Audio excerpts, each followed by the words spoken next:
আসসালামু আলাইকুম। আজকের ভিডিওতে আলোচনা করব খুবই গুরুত্বপূর্ণ একটা টপিকস যেটা ক্লাস 6 থেকে একদম ইন্টারমিডিয়েট পর্যন্ত এবং জবের ক্ষেত্রেও কিছু ক্ষেত্রে এসে থাকে।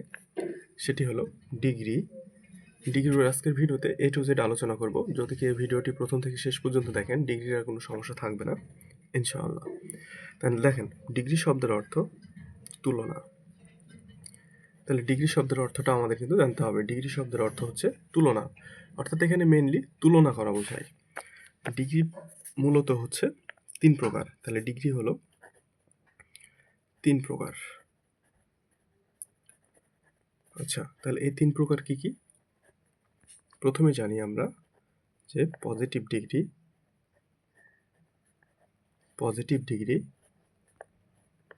Comparative degree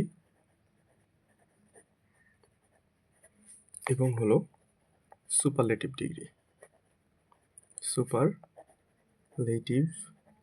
degree. আচ্ছা, তাহলে এখানে এই পজিটিভ ডিগ্রিতে মূলত কি বোঝায় সেই জিনিসটা আমাদেরকে একটু জানতে হবে। তাহলে পজিটিভ ডিগ্রিতে মনে রাখতে হবে সাধারণ দোষ, গুণ এবং অবস্থা, মূলত এই 3টা জিনিস তুলে ধরে অবস্থা। তাহলে পজিটিভ ডিগ্রিতে কি বোঝায়? এটা কিন্তু দোষ, গুণ এবং অবস্থা বোঝায়।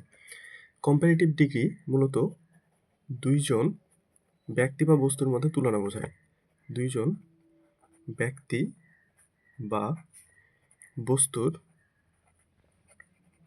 মধ্যে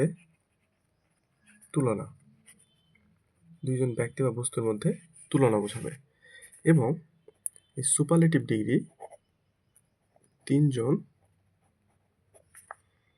বা তার অধিক জনের সাথে তুলনা বোঝায়।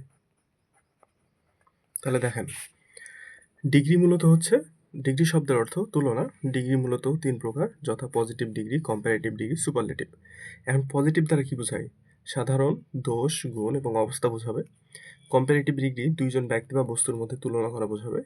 এবং সুপারলেটিভ ডিগ্রি 3 জন বা তার অধিক জনের সাথে তুলনা বোঝায়। অর্থাৎ ব্যক্তি বা বস্তুর মধ্যে তুলনা যেটা বোঝাবে সেটা মূলত হচ্ছে আমাদের সুপারলেটিভ ডিগ্রি। এখন আমরা দেখব যে কোন ডিগ্রি কিভাবে আমরা চিনব। তাহলে ডিগ্রি চেনার উপায়, আমরা খুব সহজে কিছু মার্কার আছে যেগুলো দেখে ডিগ্রি চিনতে পারবো। তাহলে এখানে আমাদের প্রথম হচ্ছে পজিটিভ ডিগ্রি আমরা কিভাবে চিনব? তাহলে যেই সেন্টেন্সে দেখবো আমাদের নো আদার, ভেরি ফিউ অথবা অ্যাজ অ্যাজ অথবা সো অ্যাজ যুক্ত থাকবে, সেটা হবে আমাদের মূলত পজিটিভ ডিগ্রি। এবং কম্পারেটিভ ডিগ্রি চেনার উপায়, কম্পারেটিভ ডিগ্রি চেনার উপায় হলো এখানে আমাদের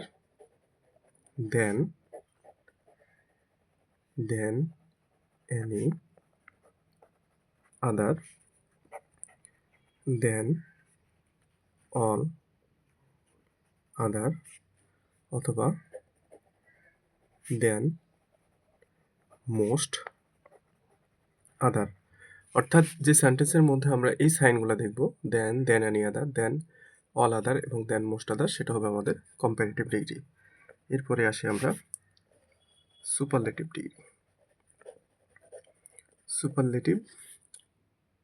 ডিগ্রি চেনার উপায় মূলত এখানে থাকে দা, ওয়ান, অফ দা এবং হচ্ছে অফ অল। এই 3টা মার্কার দেখে আমরা চিনে ফেলবো এটা সুপারলেটিভ ডিগ্রি। তো চলুন একটা উদাহরণের মাধ্যমে আমরা পরিবর্তনগুলো কিভাবে করতে হবে সেটা দেখে আসি। তাহলে আমি এখানে একটা সেন্টেন্স নিচ্ছি, একটা পজিটিভ সেন্টেন্স, পজিটিভ একটা যদি বাক্য নিই, তাহলে পজিটিভ বাক্যটা হচ্ছে no other boys in the class is as tall as Rafi. অর্থাৎ এই ক্লাসের মধ্যে রাফির থেকে লম্বা ছেলে নেই। No other boys in the class is as tall as Rafi. তাহলে এটাকে যদি আমরা কম্পারেটিভ করি তাহলে আমাদের কি করতে হবে? কম্পারেটিভ করতে হলে এখানে একটা জিনিস মনে রাখবেন, এখানে একটু যদি বলি, এই ভেরি ফিউ সাধারণত ব্যবহার করা হয় প্লুরালের ক্ষেত্রে, নো আদার ব্যবহার করা হয় সিঙ্গুলারের ক্ষেত্রে, এবং নো আদারের পরিবর্তে সবসময় দেন অ্যানি আদার ব্যবহার করা হয়, এবং ভেরি ফিউ এর পরিবর্তে সবসময় দেন মোস্ট আদার ব্যবহার করা হয়। কারণ কম্পারেটিভ ফর্মের এটাকে প্লুরাল ধরা হয় এবং এটাকে সিঙ্গুলার ধরা হয়। আর এই দেন অল আদার এই এই লাইনটা ব্যবহার করা হয় মূলত সুপারলেটিভের অফলের পরিবর্তে। আবার নো আদারের পরিবর্তে শুধু দা ব্যবহার করা হয়, ভেরি ফিউ এর পরিবর্তে ওয়ান অফ দা ব্যবহার করা হয়। এই বিষয়গুলো একটু মাথায় রাখতে হবে, যদিও এটা প্র্যাকটিস করতে করতে অটোমেটিক আপনার মাথায় চলে আসবে। তাহলে আমি এখানে একটা কথা বলেছি, নো আদার যদি পজিটিভে থাকে কম্পারেটিভে দেন অ্যানি আদার এটা ব্যবহার করতে হয়। তাহলে এখানে যেহেতু আমাদের নো আদার আছে, তার মানে এখানে আমরা ব্যবহার করবো দেন অ্যানি আদার। আচ্ছা, তো প্রথমে কি করতে হবে? আমাদের এই অবজেক্টটাকে সাবজেক্টের জায়গায় নিয়ে আসতে হবে। রাফি, এটা যেহেতু আমাদের প্রেজেন্ট টেন্স, সো এখানে দিতে হবে আমাদের ইজ, তারপর এখানে আসছে আমাদের পজিটিভের কম্পারেটিভ ফর্ম ইজ টলার, টল থেকে টলার, তারপরে আমি বলেছি নো আদার আছে, তাই কি ব্যবহার করবো আমরা? Than any other, than any other. এরপরে এই অংশটুকু বয়েজ ইন দ্য ক্লাস, তাহলে কিন্তু আমাদের পরিবর্তনটা হয়ে গেল। এখন এটাকে আমরা করব সুপারলেটিভ। তাহলে আমি একটা কথা বলেছি যে পজিটিভে যদি নো আদার থাকে সুপারলেটিভের ক্ষেত্রে আমাদের দা ব্যবহার করতে হবে। তাহলে প্রথম কথা হচ্ছে আমাদের এই রাফিটাকে প্রথমে নিয়ে আসবো। রাফি ইজ, নো আদার থাকার কারণে দা, তারপর হচ্ছে টলের সুপারলেটিভ হচ্ছে টলেস্ট, এরপর হচ্ছে বয়েজ ইন দ্য